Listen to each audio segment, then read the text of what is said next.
All right, folks, let's go through some of these quick questions and then we'll jump into the next call. What's your question? So, with prospects who kind of ignore your question, or let's pretty much say ignore it, most of the time it's probably because they don't respect you. But let's say like that is true and they're just ignoring it.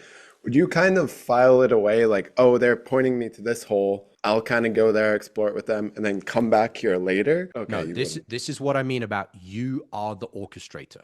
Okay. If you know that what you need to talk about at this point of the call is pain and they keep trying to get off the pain, you have to keep bringing them back. And if they do it, random number 3 times, that is the issue.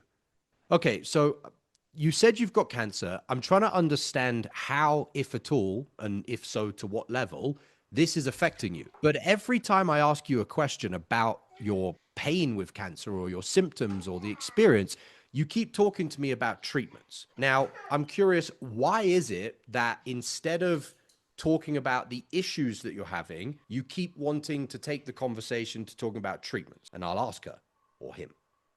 But it's your job to orchestrate the conversation. I see. So you're literally, if they ignore the question, you're pretty much going to call them out on ignoring the question. Correct, because I don't have Okay. fucking all day to waste sitting on a sales call. If I know the first 15 minutes of a sales call, we need to talk about a problem, how low value of you to just be like, well, I know what I'm supposed to do, but I'll just not do it. Like, I know how to make a sale and to serve the prospect. And that is, we spend the first 15 minutes talking about pain.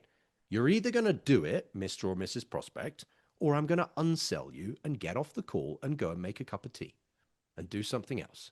I'm not going to sit here for an hour when you want to go and do something else, which isn't going to serve you and isn't going to get me paid. I don't close for free. I close to get fucking rich and in the process to help people.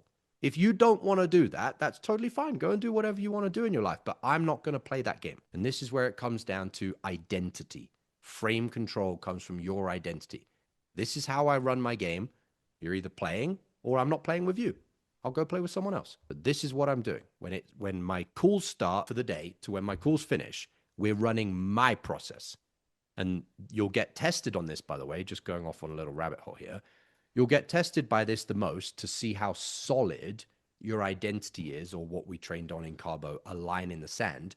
Because when you first start doing this, if you have any doubt or any hesitation, what will happen, I don't want to project this into the universe, but it's better for you to be forewarned, your call volume will drop. Because it's very easy to get off a sales call here and get off a sales call there when the prospect isn't playing ball, when you're in an abundance of calls. But what happens when you only have 3 calls that week? Do you move your boundary because you're a fucking pussy? And by pussy, I mean you're in scarcity. You will only be delivered an abundance of calls and an abundance of leads when you are abundant on the inside, because your external reality is a reflection of your internal reality. And you only can be seen as being abundant internally through the test of when your external reality is in scarcity. Once you go through that energetic spiritual test, you won't get tested again on that. But it's like a rite of passage. So it's very easy for me to say, hey guys, yeah, if you're on a call with a prospect and they're not playing ball, just get off the call. You'll do that when you have your first 1 or 2 weeks of full calls. Then you'll have a week where your call volume goes down and you'll forget the rule that I just gave you. And all of a sudden you'll break the rule, and then it will get worse. It will just spiral out of control, and you'll get less calls, less leads, less closes, and it will just keep getting worse and worse and worse until you go through the self-actualizing lesson, which is why we teach self-actualized selling, which is you choosing to be in abundance internally and therefore following a process that would be how you would do things when you're in abundance, despite being in scarcity externally. Why this is an inner game through the vehicle of sales, not sales and we're doing a bit of inner work on the side. It is an inner transformation, and sales is just a vehicle that you're doing that. Make sense? All right.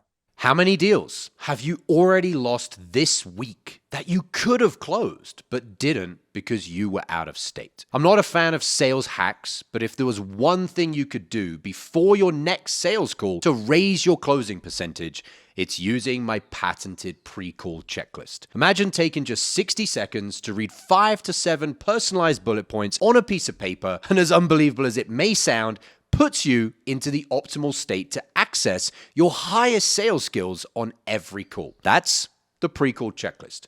I'm going to show you how to create your own. All you need is a piece of paper and to go through the training that I'm going to give you. Thousands of salespeople have used this framework to close more deals, and you can have your own for free. No strings attached, in a matter of minutes. Click the link below this video, enter your email, and grab it right now.